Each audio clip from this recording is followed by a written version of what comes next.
I'll be your disappointment after Zizek. I somehow lucked into following him.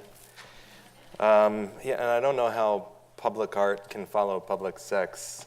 I think I got involved with Creative Time back in 2005 through a series called Who Cares? And maybe the next one will be called Who Comes?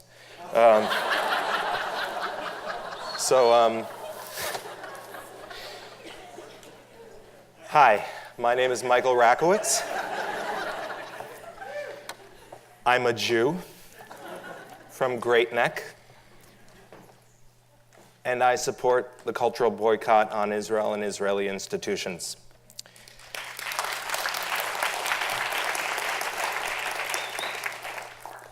NATO began today by saying, "You're not alone," so I'll echo that.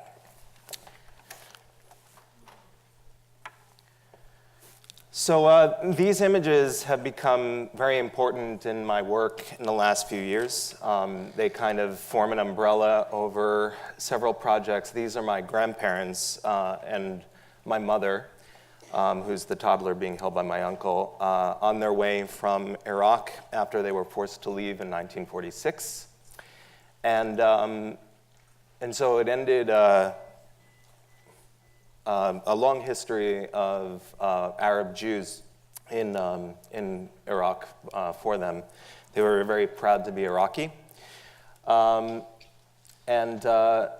so I used to hear my grandparents talking about Baghdad, these magical stories about Baghdad, which were maybe sort of tinted with the romance of being in exile. And so when I was 16 years old, this was my first image of Baghdad. It had nothing to do with any of the buildings my grandmother talked about growing up in or any of the scorpions that were in the basement, but it was green-tinted images of unidentifiable pieces of architecture being blown up with night vision, green-tinted night vision. I'm going to skip these two images. I thought I'd be able to talk about them, but I'm worried about time. During the second Gulf War, I was confronted with another image. This is an image of the Iraq Museum from April 10th until the 12th of 2003, shortly after the invasion of Baghdad by coalition forces. The Iraq Museum was looted. I'm sure we all remember this. Artifacts were emptied out of smashed display cases, and some of the earliest examples of human cultural patrimony went missing. The first examples of writing, urban plans.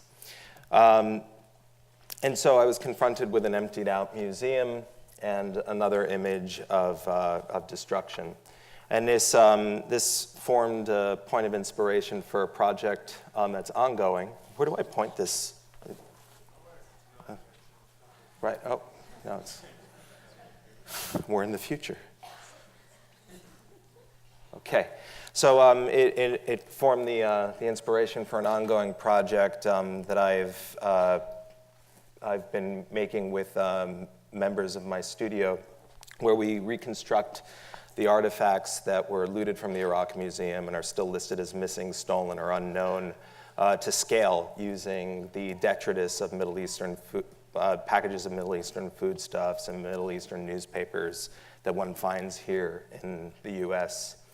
And so I was very interested in doing this project in a commercial gallery in Chelsea in 2007, when it seemed as though a lot was happening without any kind of reference to the war culture we were living under.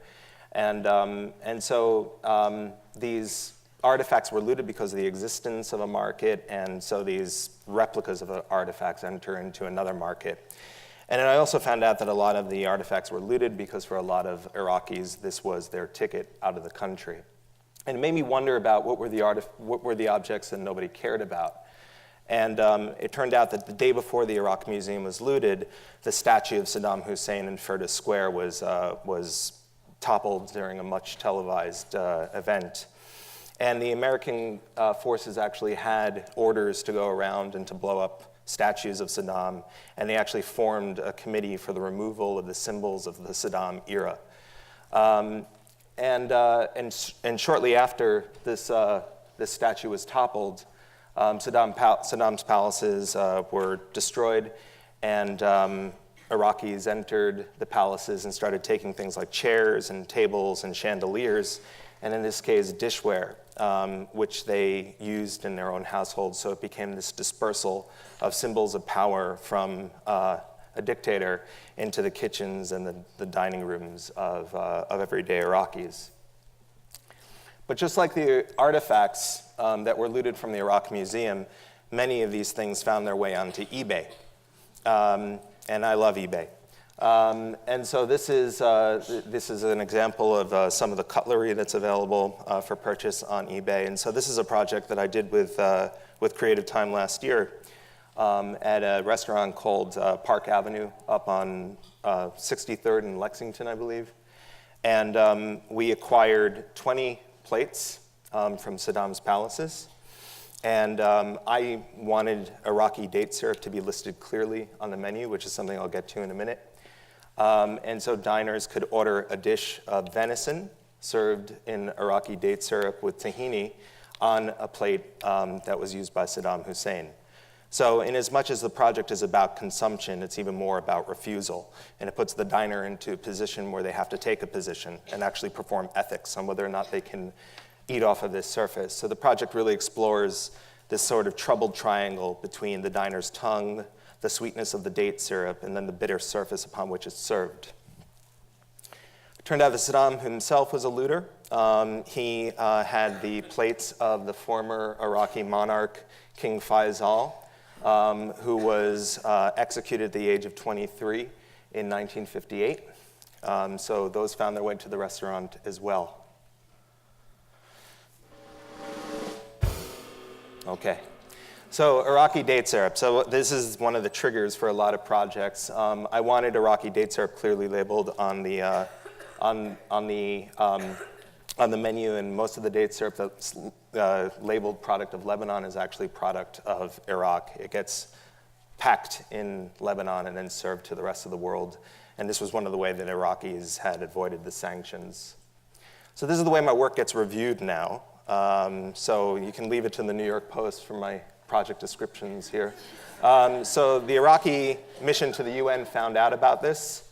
They contacted the US State Department, who then sent 2 US Marshals down to Creative Times offices to take back Saddam's plates, that they actually required it at the end of the Iraq War during a meeting in Washington with Obama.